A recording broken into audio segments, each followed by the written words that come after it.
એટલે ચિત્ત તત્વ અને વિલ એટલે સંકલ્પ. એક સંકલ્પ થયો સૌથી પહેલા, એકોહમ બહુશ્યામ, હું એક અનેક થાઉં. એ પહેલો સંકલ્પ હતો. એ પહેલો સંકલ્પ હતો. ગુરજેફ એને રે ઓફ ક્રિએશન કે સર્જન થવા માંડ્યું. આ સર્જન થઈ ગયું. પછી ધીરે ધીરે ધીરે ધીરે હવે વિસર્જનની પ્રક્રિયા છે. વિસર્જનની પ્રક્રિયા એટલે હવે પાછા આપણે આપણા મૂળ સ્વરૂપમાં જઈએ. એ છે આરોહણ, એ છે ઉર્ધ્વગતિ. હવે જે ઉર્ધ્વગતિમાં જે વસ્તુ આપણે ખોઈ બેઠા, કઈ વસ્તુ ખોઈ બેઠા? તો કોન્શિયસનેસ ખોઈ બેઠા. આપણે અનકોન્શિયસ બની ગયા, બેભાન બની ગયા. એટેન્શન ખોઈ બેઠા, કારણ કે આપણું એટેન્શન જે છે, આપણું જે ચિત્ત તત્વ છે, ઠેક ઠેકાણે ફેલાઈ ગયું, વેરાઈ ગયું, ભટકી ગયું. ક્યાંક ચોઈતું ક્યાંક ભટકે છે. આપણું અત્યારે એટેન્શનની હાલત આવી છે. અને આપણો સંકલ્પ છે, એ જે સંકલ્પ છે એ પણ અસ્થિર બની ગયો. કોઈ સ્થિર સંકલ્પ, કોઈ નક્કી લક્ષ્ય નહીં. જેવો સમય આવે એવો સંકલ્પ બદલે. નાના છોકરાને એમ થાય કે મારે નથી ભણવું, પછી વળી ભણવા બેસે તો એને સંકલ્પ થયો કે મારે હવે ડોક્ટર થવું છે કે એન્જિનિયર થવું છે. પછી વળી સંકલ્પ થાય કે કોઈ ધંધો કરવો છે કે કોઈ નોકરી કરવી છે. વળી પાછું કંઈક બદલે. લગ્ન કરવા છે, નથી કરવા. સંસાર માંડવો છે, સંન્યાસ લેવો છે. અને સંન્યાસ લીધા પછી પણ શું કરવું છે, શું નથી કરવું,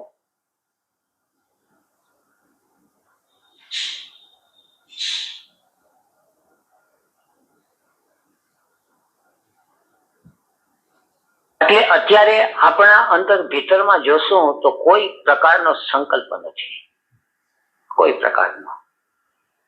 તો કોન્શિયસનેસ, એટેન્શન અને વિલ ત્રણેય એક જ ફિનોમિનાના ત્રણ પાસા છે. જો સંકલ્પ સ્થિર થઈ જાય તો એટેન્શન અને કોન્શિયસનેસ વધે. એટેન્શન જો સ્થિર થઈ જાય તો સંકલ્પ અને કોન્શિયસનેસ એટલે ચૈતન્ય તત્વ વધે. અને અવેરનેસ આવી જાય, કોન્શિયસનેસ આવી જાય તો એટેન્શન એટલે આપણું ચિત્ત છે એ શાંત થઈ જાય અને આપણો સંકલ્પ છે એ સ્થિર થઈ જાય. ગમે તે ત્રણમાંથી ગમે તે. એટલે આપણે ત્યાં ઋષિઓએ બે શબ્દનું પ્રયોજન કર્યું. એક શબ્દ છે વ્રત અને બીજો છે તપ. જે વ્રત છે એ સંકલ્પ શક્તિ માટે છે અને જે તપ છે એ એટેન્શન માટે છે.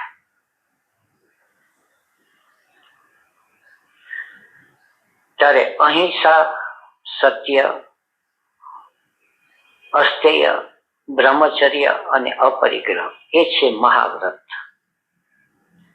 મહાવ્રત એટલે આ જો આ પાંચનો બરાબર અનુષ્ઠાન કરે, બરાબર બોધપૂર્વક એને જીવે. હવે શા માટે એને મહાવ્રત કીધું? મહાવ્રતનો અર્થ કે જેના વિના ચાલી શકે જ નહીં. બીજી બધી વસ્તુ છે, યમ, નિયમ, આસન, પ્રાણાયામ, પ્રત્યાહાર, ધારણા, ધ્યાન, સમાધિ, એ બધી વસ્તુ છે એમાં કોઈ પણ પગથિયું છે એ આપણે ટપી શકીએ. કદાચ આસન ન કરીએ અને સીધો ઠેકડો મારી લઈએ, પ્રાણાયામની પ્રક્રિયામાંથી ન થાય અને સીધો ઠેકડો મારીએ, પણ આ યમ છે, અહિંસા, સત્ય, બ્રહ્મચર્ય, એના વિના તો ચાલી શકે જ નહીં. એટલે એને મહાવ્રત કીધું. સાર્વભૌમ સાર્વભૌમ એટલે યુનિવર્સલ.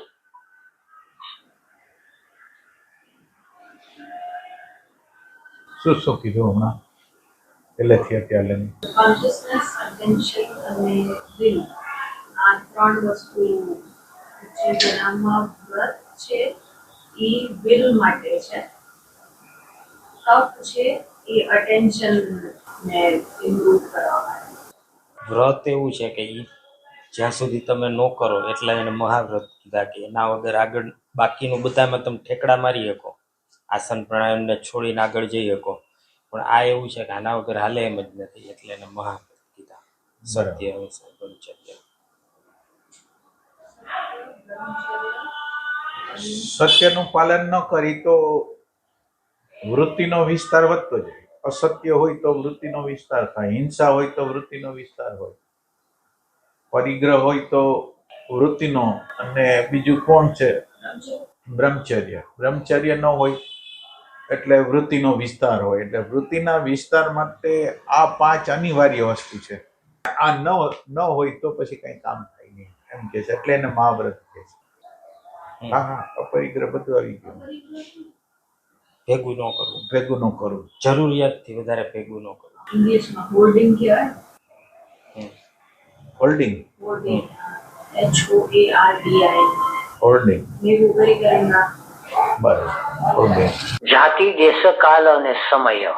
જાતિ, દેશ, કાલ, સમય. હવે સાર્વભૌમ, હવે સમજીએ કે પતંજલિએ જે વાત કીધી એ વાતને 2-5 હજાર વર્ષ થયા હોય, અત્યારે આપણને એમ લાગે કે એ તો પતંજલિના યુગનું છે, અત્યારનો યુગ વૈજ્ઞાનિક યુગ છે.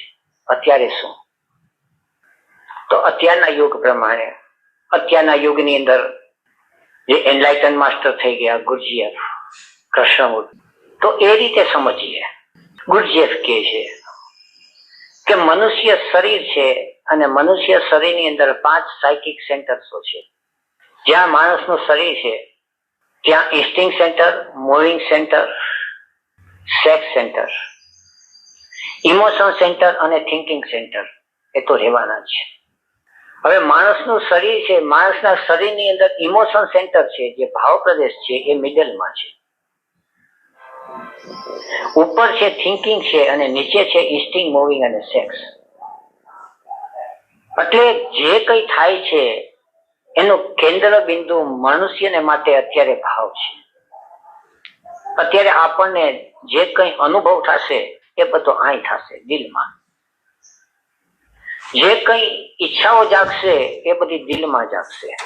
શરીર જે કામ કરે છે એ તો એનું કામ, શરીરને ભૂખ લાગે છે તો ભૂખ લાગે છે, એ ખાઈ લીધું એટલે શરીરે એનું પોતાનું ભાડું માગી લીધું. હવે એટેન્શન, વિલ અને કોન્શિયસનેસ ક્યાં ચાલ્યા ગયા? તો એ હવે બધા ભાવ પ્રદેશમાં રહ્યા. હવે જયારે એવોલ્યુશન થવાનું છે ત્યારે એવોલ્યુશન એટલે શું? ઉત્ક્રાંતિ એટલે શું? જીવ જંતુ જગત આવતા આવતા માણસનું શરીર બની ગયું, વાનરમાંથી માણસનું શરીર બન્યું, અને માણસના શરીર પછી ઉત્ક્રાંતિ ક્યાં જાય? પ્રોસેસ તો ચાલુ જ છે. પણ હવે જે ઉત્ક્રાંતિ છે એ સ્થૂળ વસ્તુ પર નથી, હવે ઉત્ક્રાંતિ સૂક્ષ્મ તરફ ગઈ. હવે માણસનું શરીર છે ફિઝિકલ બોડી, ફિઝિકલ બોડી પછી ઉત્ક્રાંતિ થતી જાય, etheric body, astral body, mental body, એક એક સૂક્ષ્મ શરીરો છે. હવે એક એક શરીરની અંદર જ્યારે ચેતના છે એ પ્રગટ થવા માંડે તો માણસની અંદર પહેલું શરીર જે ઉત્પન્ન થાય છે એ એસ્ટ્રલ બોડી. હવે એસ્ટ્રલ બોડી જ્યારે શબ્દ વાપરીએ છીએ ત્યારે આપણા મનની અંદર કોઈ વસ્તુ પકડાતી નથી. આ ફિઝિકલ બોડી, ભૌતિક શરીર આપણે વાપરીએ છીએ તો એ વસ્તુ સમજાય.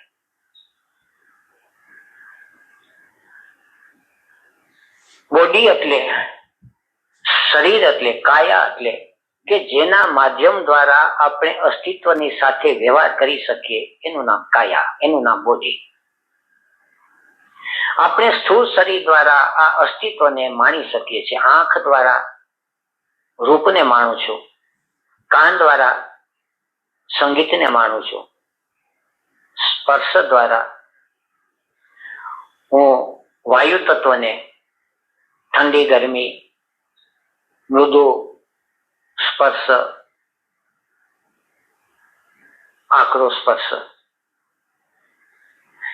જીભ દ્વારા સ્વાદને માણું છું. તો આ બધું મળી અને આ શરીર બન્યું ત્યારે આપણે અસ્તિત્વને આપણા હૃદયના કયા ભાવ દ્વારા અસ્તિત્વને આપણે માણીએ છીએ? આપણી અંદર કોઈ એવો ભાવ છે ખરો? અને ભાવ છે એ મનુષ્ય શરીરમાં જ પ્રગટે, પશુ પક્ષી શરીરમાં ભાવ પ્રગટતો નથી. કારણ કે ત્યાં એની પોટેન્શિયાલિટી નથી, ત્યાં એનું આયોજન નથી. તો પહેલા છે એ સેન્સેશન પ્રગટે છે ઇન્દ્રિયના. પશુ પક્ષીને સેન્સેશન થાય, એને ઠંડી ગરમી થાય, એને આંખની અંદર પ્રકાશ હોય તો અંધારું હોય તો એની એને ખબર પડે. પણ સેન્સિટિવિટી ત્યાં ન આવી શકે. સેન્સિટિવિટી એટલે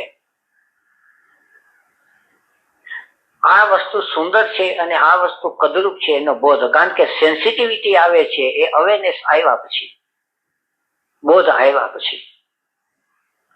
એટલે માણસની અંદર ફિઝિકલ બોડીની અંદર વધુમાં વધુ થાય છે સેન્સિટિવિટી. પણ સેન્સિટિવિટીની યાત્રા શરૂ થઈ એટલે સમજવું કે જાગૃતિની શરૂઆત થઈ. એ સેન્સિટિવિટી વધતી જાય પછી ધીરે ધીરે આપણી અંદર ભાવ પ્રગટે છે. બાકી સેન્સિટિવિટીના ભાવ પ્રગટતો નથી. આપણી અંદર જે કોઈ ભાવ છે એ ભાવ છે નહીં, વિકારો છે બધા. સેન્સિટિવિટી દ્વારા ભાવ કેમ? સેન્સિંગ કરી શકીએ તો જ ભાવ તો આવે ને. એક્સટર્નલ કન્સિડરેશન ચાલુ થાય, બીજાને ખબર પડે આપણને કે આને મદદની જરૂર છે, અથવા હમણાં એને એક્સ્ટ્રા કામ ન અપાય, કોઈ ઓલ્ડ છે કે કોઈ પેઇનમાં છે તો આપણે એનું હેલ્પ કરી. તો સેન્સિટિવિટી માણસો પ્રત્યે, વસ્તુ પ્રત્યે, એટલે જેવું છે એવું જોવા દ્વારા આપણે એના માટે શું કરવું જોઈએ એની સમજ જે થાય ને એ સેન્સિટિવિટી ને એમાંથી ભાવનો જન્મ થાય. સેન્સિટિવિટીને આમ સંવેદના કહેવાય. જેવું છે એવું પ્રતીત થવું, બોધ થવું, એ સેન્સિટિવિટી.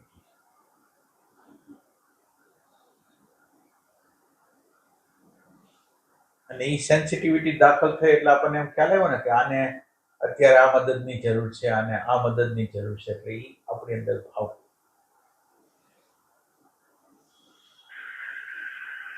તો ભાવ પ્રગટવાને માટે પહેલું શું જરૂરી છે? તો આપણા હૃદયમાંથી સંપૂર્ણપણે વિકાર ભાવ છે એ શાંત થઈ જવા જોઈએ. અને બધા વિકાર ભાવનું મૂળ છે હિંસા. કોઈને દુઃખ દેવાની વૃત્તિ. આ એકવાર આ ભાવ ધીરે ધીરે ધીરે ધીરે સઘન થતો જાય એટલે પેલી વાત કરી અહિંસા. હવે ઇમોશન સેન્ટર થી શરૂઆત કરી, પછી ઇમોશન સેન્ટર નું જોડાણ થિંકિંગ સેન્ટર સાથે છે. સત્ય. એટલે થિંકિંગ સેન્ટર માટે સત્ય, મૂવિંગ સેન્ટર માટે અસ્થેય, સેક્સ સેન્ટર માટે બ્રહ્મચર્ય અને ઇન્સ્ટિંગ સેન્ટર માટે અપરિગ્રહ. જે હિંસાનો ભાવ છે ઇમોશન સેન્ટરનો છે. એટલે પેલું આ જે ઇમોશન સેન્ટરનું ફંક્શન છે, ઇમોશન સેન્ટર ઉપર કામ કરવાનું ફંક્શન. બીજું એમ કે છે ઇન્ટેલેક્ચ્યુઅલ, એટલે સત્ય છે ઇન્ટેલેક્ચ્યુઅલ છે. પછી સત્ય અસ્થેય, ઈ આપણે શું કહેવાય, મૂવિંગ સેન્ટરનું કામ છે. અપરિગ્રહ છે એ બ્રહ્મચર્યનું સેક્સ સેન્ટર. બ્રહ્મચર્યનું સેક્સ સેન્ટર છે. અપરિગ્રહ non-possessiveness, letting go of attachment to material things. Emotional, intellectual moving moving center, sex center, instinctive. Instinctive centre, Upper India instinctive. Instinctive centre. Asteya moving. The ahimsa emotional, satya intellectual, asteya moving, brahmacharya sex center, aparigraha instinctive. બરાબર. Instinctive. એ પાંચે centres ને માટે હવે પાંચે centres આપણે ગઈકાલે વાત કરી કે યમનો અર્થ ટુ ડાયરેક્ટ ધ એનર્જી. એનર્જીને આપણે એક દિશા સૂચન આપવું. આપણી ઉર્જા છે એ જ્યાં ત્યાં વેડફાઈ જાય છે. થિંકિંગ સેન્ટરની અંદર ઉર્જા વેડફાઈ જાય છે વિચારોથી જ. આપણે સેજ પણ ખોટું બોલ્યા કે ખોટું કર્યું કંઈ એટલે આપણી અંદર સતત વિચારોનો પ્રવાહ વધી જાય છે. હવે શું કરશું? થિંકિંગ સેન્ટરની અંદર સત્યનું સ્થાપન થયું, અનુષ્ઠાન થયું એટલે વિચારોમાંથી નિર્વિચાર દશા તરફ જવું એક સહજ થઈ ગયું. પછી ખોટા ખોટા વિચારો નહીં આવે. આપણે કહીએ ને ખોટા ખોટા વિચારો આવે છે. એ ખોટા ખોટાનો અર્થ શું? કઈ ખોટું કર્યું છે એના વિચાર આવે, એ ખોટા વિચાર. નહીં તો વિચાર ના આવે. સત્ય હોય એનો કોઈ વિચાર નથી. વિચારો આવે છે, દેખાડે છે કે કઈ ખોટું થઈ ગયું. તો ઇમોશન સેન્ટરમાં જે ઉર્જા ચાલી જાય છે હિંસાને કારણે. અને હિંસા છે આપણે સમજીએ કે કારણ કે હિંસાનો અર્થ એવો જ થઈ જાય છે કે કોઈને માર્યું, મારી નાખ્યા. યોગની અંદર હિંસાનો અર્થ કોઈના જીવને દુઃખ દીધું. મારા થકી કોઈના જીવને જરા પણ આંચ ન પહોંચે એવી ભાવદશા. આ ભાવદશા જેવી નિર્માણ થાય છે એ પછી ભાવ કાયા બંધાય છે. પછી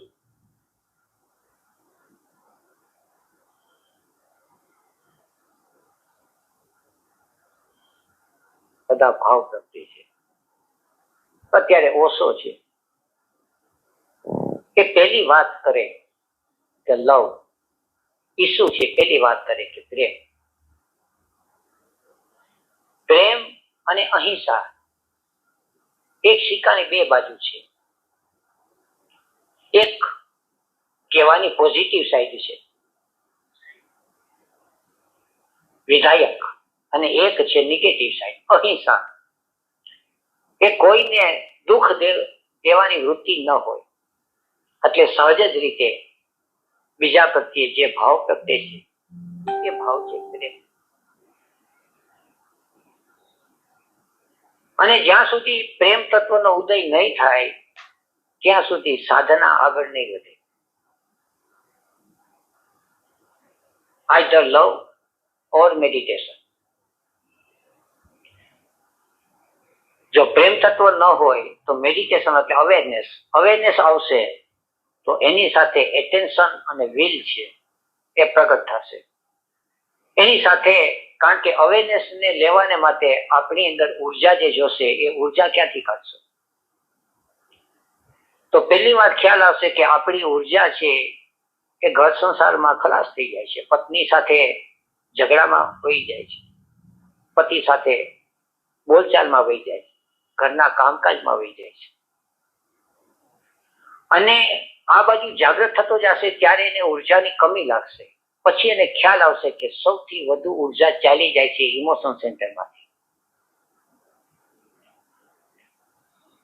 હવે એને જયારે ખ્યાલ આવશે ત્યારે એને બીજો પણ ખ્યાલ આવશે કે જીવ જંતુ, પશુ પક્ષી, માણસ કોઈની સાથે પણ જરાક પણ અણગમતો વ્યવહાર થઈ જાય છે તો એને કારણે મારી અંદર છે એ કોઈ જાતની ઇરિટેબિલિટી, કોઈ ખીજ આવી જાય છે, કોઈ ઈર્ષા આવી જાય છે, કોઈ ક્રોધ આવી જાય છે. અને જ્યારે ખીજ આવે છે, ઈર્ષા આવે છે ત્યારે શક્તિ હણાઈ ગયેલી લાગે છે, દિવસ બગડી ગયેલો લાગે છે, ઉત્સવ છે, સેલિબ્રેશન છે એ ખતમ થઈ ગયેલું લાગે.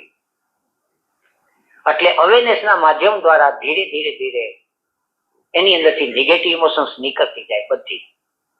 અને બધી નીકળી ગઈ એટલે અહિંસાનો આરંભ થઈ ગયો. હવે એની આંખમાં પણ હિંસા નહીં હોય. અત્યારે તો આપણે કોઈના સામું જોશું ને, આપણે જ્યારે નોકર કામ કરતો હોય એને કંઈક બરાબર ન કર્યું કે આપણી દ્રષ્ટિ એવી પડે, આપણે તમાચો ન મારીએ. આપણી પત્ની આવી હોય કે પતિ આવ્યો તો એના પ્રત્યે એવી દ્રષ્ટિથી જોઈએ અને દ્રષ્ટિમાં હિંસા હોય. આપણે ખ્યાલ પણ ન હોય કે વેપારી ગ્રાહક તરફ જુએ તો એની દ્રષ્ટિમાં હિંસા હોય. તો આપણે અરસપરસ છે એ હિંસાનું સમગ્ર વ્યવહારમાં શું કીધું એને? આંખમાં હિંસા હોય, પતિ પત્નીને આંખમાં હિંસા હોય, વેપારી શોપકીપર કસ્ટમરને જોવે તો આંખમાં હિંસા હોય. એટલે આપણે ક્રોધ કરતા હોઈએ ત્યારે આંખથી ડરાવીએ એ તો જુદી વાત હશે ને. ના, એટલે આ ભાવ આંખ કોઈ પણ ભાવ છે ને એ આંખમાંથી પસાર થાય છે. કોઈ પણ આંખ, એટલે આંખ છે ને એ આપણા વ્યક્તિત્વનું પ્રતિબિંબ છે. તમે એની આંખ જોઈને નક્કી કરી શકો કે એ વ્યક્તિ કેવો હશે. એટલે બધા ભાવોનું પસાર થવું આંખમાંથી હોય છે. કોઈ પણ ભાવ. એટલે તમે ક્યારેક જોજો ને, જયારે તમને ગુસ્સો પર આવે ત્યારે આંખના હાવભાવ જોજો. આંખની પૂતળીમાંથી ખબર પડી જાય આમ થતી હોય ને એમાંથી. ચાલ્યું ગયું છે એ જયારે અવેરનેસ આવે છે ત્યારે ખ્યાલ આવે. એટલે આપણે પાંચેય ઇન્દ્રિયોની અંદર હિંસા ફેલાયેલી પડી છે. આપણા સ્પર્શમાં હિંસા હોય, આપણા સ્વાદમાં હિંસા હોય. આપણે ખાતા હોય તો જેવી રીતે પશુ છે એ જેમ તેમ ચીરી ફાડીને ખાય, એમ આપણે મોઢામાં કોળિયા મૂકતા હોય તો એની પછાડે પ્રેમ ભાવ ન હોય. અન્ન એ બ્રહ્મ એક જમાનો હતો કે જેને અન્નની અંદર પરમાત્મા દેખાતો હતો. અત્યારે આપણે તો ગમે એમ કોળિયા નાખી દેવા.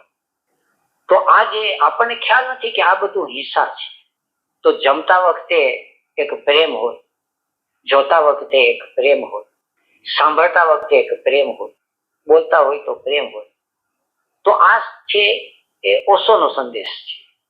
પણ સાર્વભૌમ મહાવ્રતમ, આના વિના આગળ ચલાતું નથી.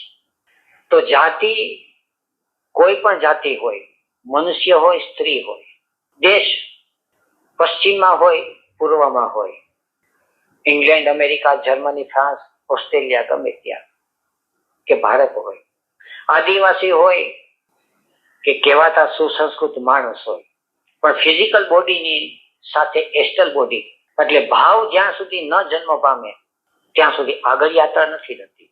ફિઝિકલ બોડી, પછી એસ્ટલ બોડી, પછી ભાવ જયારે જન્મશે એ પછી જે જન્મશે જ્ઞાન જન્મશે, મેન્ટલ બોડી. આપણે ત્યાં હતું અન્નમય કોષ, પછી પ્રાણમય કોષ, પછી મનોમય કોષ, પછી વિજ્ઞાનમય કોષ. એક એક અંદર જન્મતા જાય છે કોષ. જન્મતા જાય છે એનો અર્થ કે હવે અસ્તિત્વની સાથે ભાવથી જે વ્યવહાર થાય છે એ ભાવ જયારે સઘન બનતો જાય છે ત્યારે ઈશ્વરનું જ્ઞાન સ્વરૂપ શું છે એ પકડમાં આવે છે. અને જયારે જ્ઞાન પ્રગટે છે એ પણ પાછું સૂર્યમાંથી આવે છે. સૂર્યમાંથી માત્ર ગરમી જ આવે છે એવું નથી.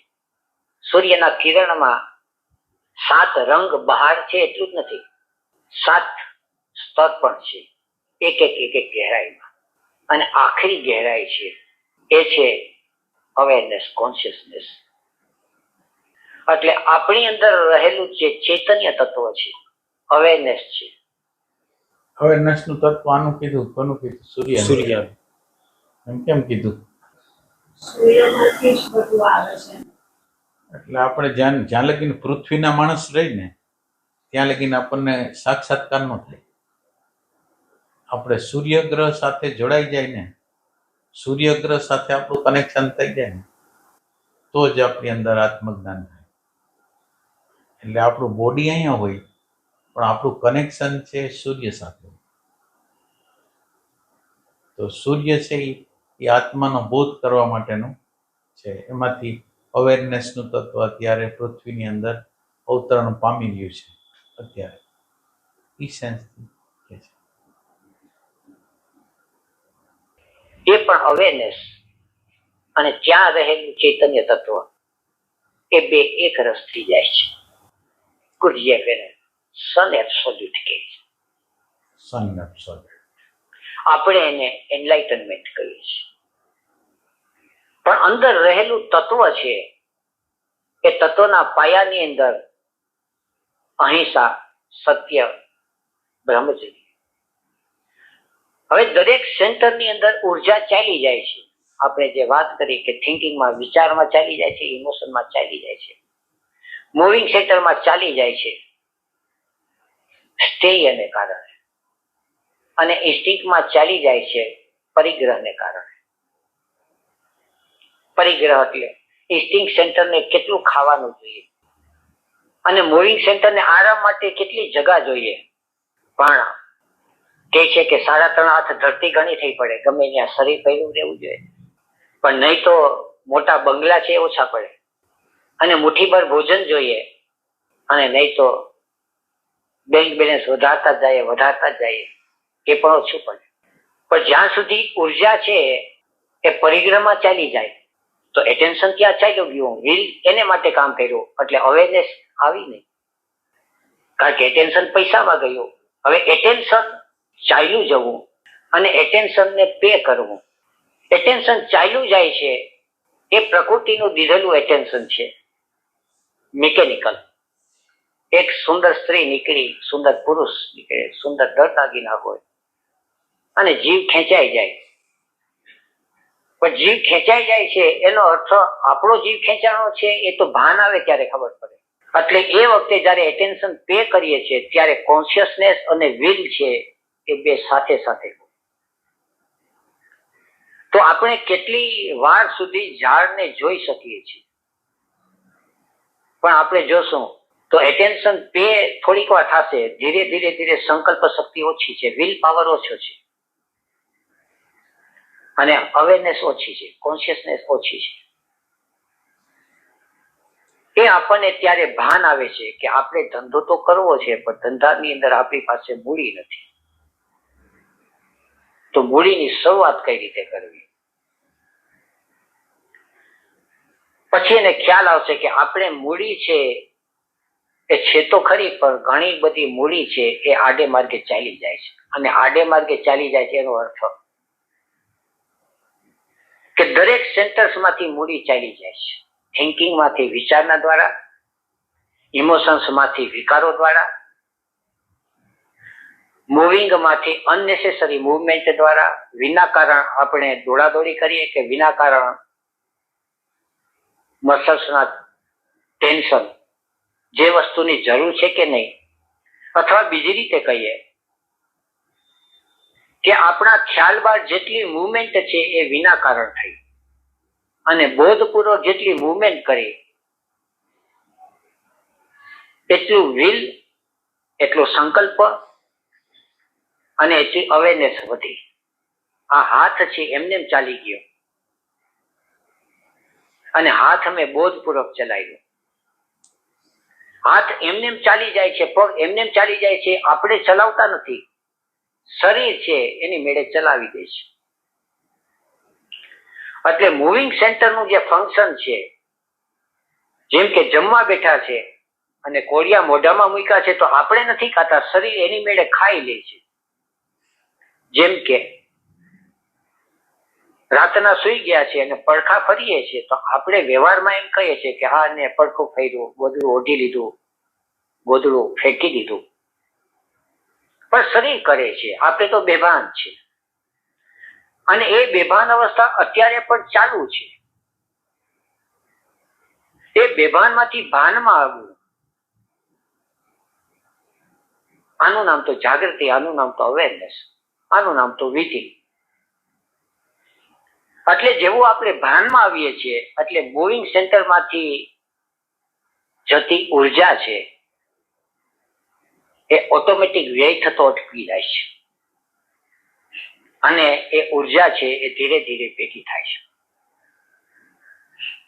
પછી આવે છે ઇન્સ્ટિંક્ટ સેન્ટર. મૂવિંગ સેન્ટરમાં કેવી રીતે ભેગી થાય છે? મૂવિંગ સેન્ટરમાં ઉર્જા ભેગી થાય એને મૂવિંગ સેન્ટરમાં કેવી રીતે ભેગી થાય? unnecessary movements avoid કરો તો અચ્છા, જબરદસ્તી દોડદાડ કરતા હોય, હાથ હલાવતા હોય, કેટલા લોકો આમ આમ કરતા હોય, મનના વિચાર હાલતા હોય ને એને લીધે થતું હોય. વિચારના લીધે પણ એટલે મૂવિંગ સેન્ટરમાં હા હા, એના એ જે વિચારના કંપનો હોય ને બોડી લગીને આવી જાય. પતંજલિ અસ્થેય કહે છે. અને ઇન્સ્ટિંગ સેન્ટરમાં ઉર્જા ભેગી થાય એને પતંજલિ અપરિગ્રહ કહે છે. ઇન્દ્રિયના કોઈ પણ વિષયની અંદર આપણી ઉર્જા ચાલી ન જાય. આંખથી આપણે જોઈએ, સૌંદર્યને જોઈએ, પણ પછવાડે બોધ હોય. જો પછવાડે બોધ ન હોય તો ઉર્જા ચાલી ગઈ, તો આપણો જીવ ખેંચાઈ ગયો. સંગીત સાંભળીએ અને પછવાડે બોધ ન હોય તો ઉર્જા ખેંચાઈ ગઈ. જેવો બોધ આવે છે ત્યારે એની સાથે સંકલ્પ પણ આવે છે, પણ સંકલ્પ એટલે શું એ અહમને સમજાતું નથી. અહમ છે એનો સંકલ્પ કર્તા ઉપર છે અને ચેતનાનો સંકલ્પ છે એ હોવા ઉપર છે. વિલ ટુ બી અને અહંકાર છે ને વિલ ટુ ડુ, મારે કંઈ કરવું છે. એટલે વ્યવહારની અંદર આપણે કરવા ઉપર જો એટલે વિલ છે આમ દેખાય નહીં. વિલ આપણે બોલી પણ વિલ છે એ એપ્લાય થતી વસ્તુ છે. જાગૃતિનો આપણે ઉપયોગ કરી છીએ. વિલ આપણી આગળ છે એની નિશાની એ છે કે આપણે જાગૃતિને સતત રીતે સાધી રહ્યા છીએ. એ વિલ છે. એટલે વિલ છે એ ક્રિયાત્મક છે, આચરણ કરાવે એવું થાય. ધ્યાન કરવું છે મારે. શું ઓલું રોહિત, અથવા તો આપણે ખરેખર આત્મસ્મરણ કરી શકીએ એના માટે સંકલ્પ કરી શકીએ, એ આપણા સબકોન્શિયસમાં નથી. એટલે અત્યારે લો ઓફ એટ્રેક્શન ને બધા નથી કહેતા કે આ તમે લો કરો, આ કરો, આમ કરો. એટલે એ વચ્ચેની અવસ્થાઓ છે. અને આમ ભૌતિક લોકો જેને જતું હોય એ બધા લોકો માટે એ બધી છે. પણ એનો બીજો ઉપયોગ તમારી અંદર શાંતિ, પ્રેમ, આનંદ વધારવા માટે પણ તમે કરી શકો એમ.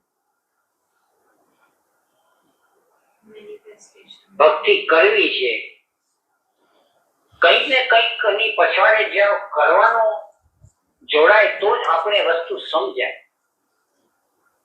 એટલે પછી થાય છે એવું કે જાગૃત ચેતનાને થોડું નીચે ઉતરીને કરવા ઉપર, કારણ કે આપણે ખાતર એને કેવું પડે અને છતાંય સાવધાની કરે કે કરવું મહત્વનું નથી, મહત્વનું હોવું એ છે. તો સુંદર સ્ત્રી ધ્યાન ખેંચી જાય કે સુંદર વ્યક્તિ પુરુષ છે ધ્યાન ખેંચી જાય તો મારે કરવું શું? પ્રશ્ન એ પૂછે છે. એટલે એને કેવા વાળા કે તો રામ રામ નો મંત્ર જપો કે કઈ પ્રાણાયામ કરો, એટલે કઈ કરે તો ધ્યાન ખેંચાય નહીં. ક્રોધમાં હું તણાઈ જાઉં છું તે શું કરું? પ્રશ્ન તરત જ એ પૂછાય છે. ત્યારે જે લોકો કે છે કે તણાઈ જવામાં કરવાનું કઈ નથી, સ્થિર થઈ જાવ, પાણીનો પ્રવાહ આવ્યો છે, તણાઈ જવું છે તો કરવાનું કઈ નથી, જ્યાં છે ત્યાં ઊભી જાવ તણાવમાં, જસ્ટ ટુ બી. પણ ઊભું કેમ? કેને આધારે ઊભું? આપણી હાલત થોડી કપોરી છે, એટલે પછી એનું આયોજન કરવું પડશે. કેને આધારે? એટલે પછી કોઈ પણ ધ્યાનનો વિષય આપવો પડે છે. દેહ સંબંધ ચિત્તસ્ય ધારણા, કોઈ ધારણા દેવી પડે છે. પણ એ પછી આગળ સમજશું. અત્યારે તો મૂળ વાત એ છે કે સંકલ્પ હોવાપણામાં છે, કરવાપણામાં નથી. કરવાપણામાં સંકલ્પ છે, પણ એ સંકલ્પ છે એ રિલેટિવ સ્ટેટ ઓફ કોન્શિયસનેસ નો સંકલ્પ છે. સબ્જેક્ટિવ સ્ટેટ ઓફ કોન્શિયસનેસ નો સંકલ્પ છે હોવાપણામાં છે. જાગૃતિનો સંકલ્પ હું છું. તો સુંદર સ્ત્રી ને જોઈ પણ હું જાગૃત છું, હું તણાઈ નથી ગયો, મારું હોવાપણું છે. સામે પૈસાની લાલચ આવી પણ હું તણાઈ ગયો નથી.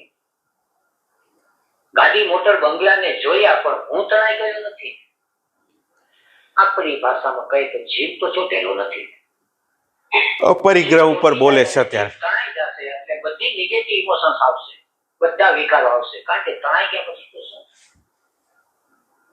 તો ટકી રહેવાની શક્તિ છે એ વિલ છે, અને ટકી રહેવાની શક્તિ એ એટેન્શન અને કોન્શિયસનેસ હોય, કારણ કે ત્રણેય સાથે સાથે છે.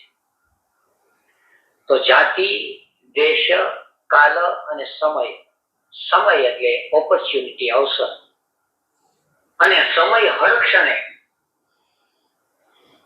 સમયનો અર્થ કાલ તો છે, અત્યારે આપણે આ કાલમાં છે, કોઈ કે કલિકાલ છે, કોઈ કે પંચમ કાલ છે, જે કાળ કે આ કાળ છે, પણ આપણે માટે જુદો જુદો સમય આવે છે. અત્યારે આ સમયે બોધ આવી જાય તો એક્શન સ્થિર થઈ ગયું અને સંકલ્પ શક્તિ વધી ગઈ આ સમયે, ધીસ પ્રેઝન્ટ મોમેન્ટ. અને આ સમયે બોધ ન આવે તો ઉર્જા તો ક્યાંક ચાલી જ જવાની છે, કારણ કે ઉર્જા છે એ તો સતત વહેતી રહે છે. તો ઇન્સ્ટિંગ સેન્ટર, મૂવિંગ સેન્ટર અને સૌથી કિંમતી સેન્ટર છે એ સેક્સ સેન્ટર. એમ તો બધા કિંમતી છે, એક એક સેન્ટરની પોતપોતાની આગવી વિશિષ્ટતા છે. તો સેક્સ સેન્ટરની અંદર પોતે જ્યાં સુધી ટકી રહે છે ત્યાં સુધી બ્રહ્મચર્ય છે, અને પોતે ખેંચાઈ જાય તો ભોગ છે.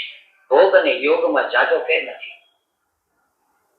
સેક્સ ભોગવતી વખતે એ પોતે જાગૃત છે તો બ્રહ્મચારી,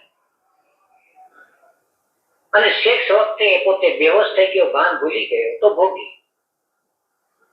ભોગીને યોગી કૃત્ય સાથે નથી, બોધની સાથે છે. કોણ ભોગવાય છે? શરીર તો પડી જવાનું છે એક દિવસ, ન ભોગવે નહીં પડી જાય છે, અને ભોગવે નહીં પડી જાય છે. તો શરીર લગ્ન કરે કે ન કરે એની સાથે કોઈ સંબંધ જ નથી.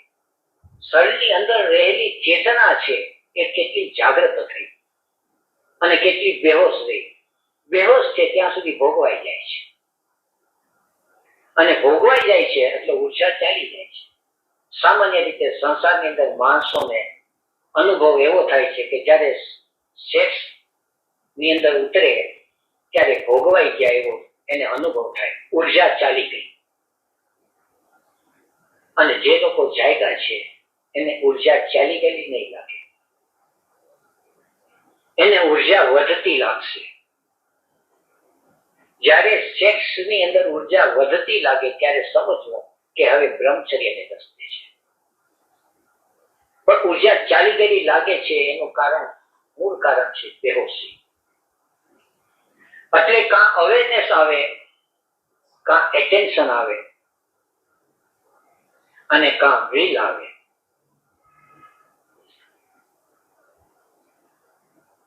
તો અહિંસા, સત્ય, અસ્થેય, બ્રહ્મચર્ય અને અપરિગ્રહ છે. આ 5 મહાવ્રત છે. આ મહાવ્રતથી સંકલ્પ શક્તિ વધે છે, સાથે સાથે અવેરનેસ વધે છે, અને સાથે સાથે એટેન્શન છે એ પણ સ્થિર થાય છે. 32 શૌચ, સંતોષ, તપઃ, સ્વાધ્યાય, ઈશ્વર પ્રણિધાનાની નિયમાઃ. Purity, contentment, austerity, self-study and surrender to God are the laws to be observed. હવે નિયમની વાત કરે છે. શૌચ, સંતોષ, તપ, સ્વાધ્યાય અને ઈશ્વર પ્રણિધાન. શૌચ પવિત્રતા, સંતોષ તપ, સ્વાધ્યાય અને ઈશ્વર પ્રણિધાન. આ 5 નિયમ છે. આપણી શક્તિ, ઉર્જા સંસાર વ્યવહારમાં ઠેક ઠેકાણે વેર વિખેર પડ્યું છે. હવે ધીરે ધીરે એને આપણે એકત્ર કરવું છે. આપણને ખ્યાલ નથી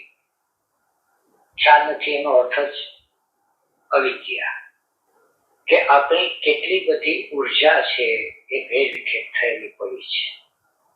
એ છે કે આપણું મન છે, કોન્શિયસ માઇન્ડ એ 1% છે અને અનકોન્શિયસ માઇન્ડ છે એ 9% છે. કુલ 10 ભાગ હોય તો 90% અને 10%, 9 ભાગ અને 1 ભાગ.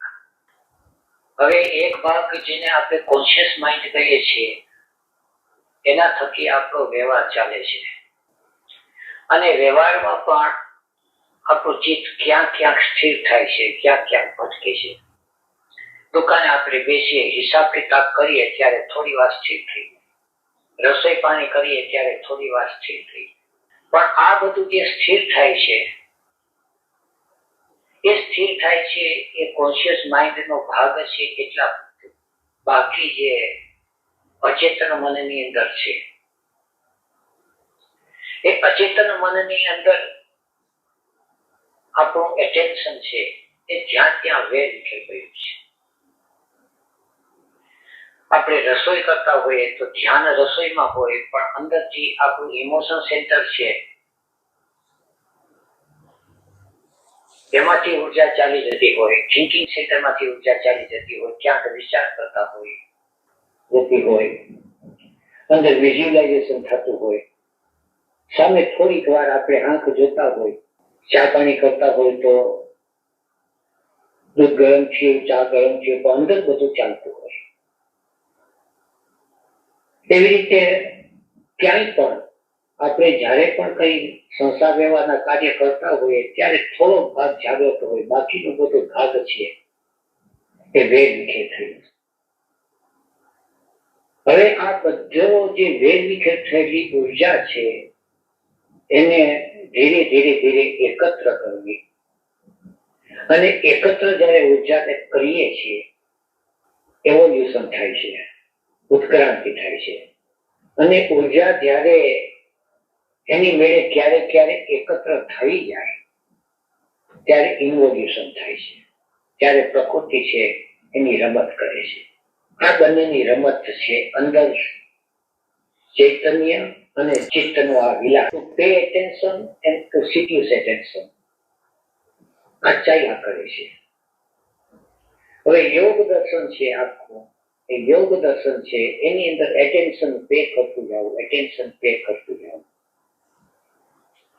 જેટલું ધ્યાન આપણે પરોવતા જાય, જેટલું ધ્યાન પરોવતા જાય, આપણે ધ્યાન પરોવવું છે બીઈંગ એટેન્શન.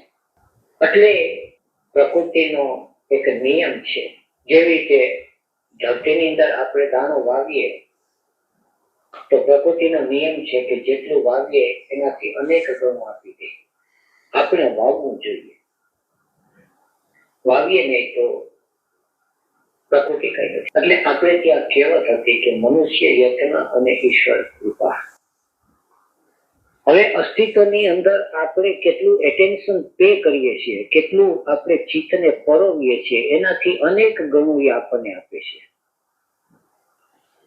ત્યારે આપણે જોશું કે આપણે એટેન્શન પે બહુ ઓછી જગાએ કરીએ છીએ, અને એવી જગાએ કરીએ છીએ. અલબત્ત ધંધામાં એટેન્શન પે કરીએ છીએ તો પ્રકૃતિ તરફથી ઘણું બધું આપે છે. આપણે અભ્યાસમાં આપણે એટેન્શન જેટલું પે કર્યું હોય તો પ્રકૃતિ તરફથી ઘણું બધું મળે છે.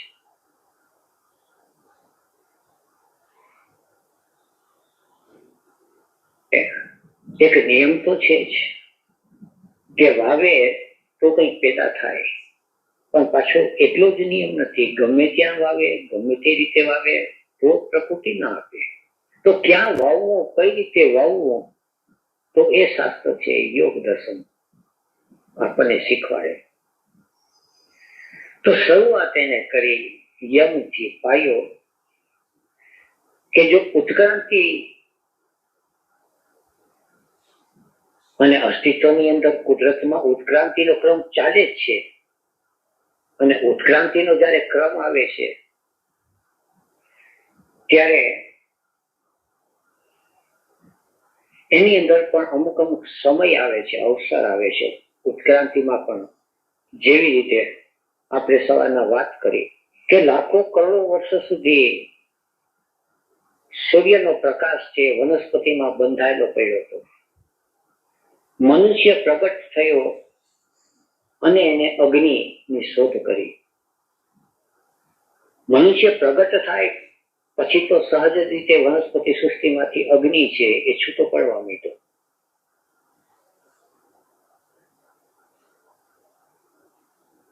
કે જ્યારે માણસની અંદર એક બુદ્ધ ચેતના જ્યારે પ્રગટ થાય ત્યારે પછી જે શરીરની અંદર જે ચૈતન્ય બંધાયેલું પડ્યું છે એ મુક્ત થવા માંડે. એના નિમિત્તે, એના માધ્યમ દ્વારા. અત્યારે એક એવો અવસર છે, બુદ્ધ ચેતનાઓ જ્યારે જ્યારે પ્રગટ થાય છે, અવતરે છે, ત્યારે કેટલીય ચેતનાઓને મુક્ત થવાનો અવસર ઉભો થાય છે. તમે સાંભળ્યું હશે, ક્યાંક વાંચ્યું હશે કે બુદ્ધને કોઈએ પૂછ્યું કે સૌથી મોટું સૌભાગ્ય શું? એટલે બુદ્ધ કે સૌભાગ્ય ને 7 વિભાગમાં વહેંચી દે. કે પહેલું સૌભાગ્ય કે મનુષ્ય જાતિમાં જન્મ લેવો છે. તો બીજું સૌભાગ્ય બુદ્ધના કાળમાં જન્મ લેવો છે, જ્યારે જાગૃત ચેતના હોય અને એ કાળે એ સમયે જો જન્મ લેવો તો બીજું સૌભાગ્ય છે. ત્રીજું સૌભાગ્ય તો છે કે જ્યાં જાગૃત ચેતના હોય એ પ્રદેશમાં હોવું, એની સાથે હોવું, એ ત્રીજું સૌભાગ્ય છે. ચોથું સૌભાગ્ય છે બુદ્ધની સાથે હોવું.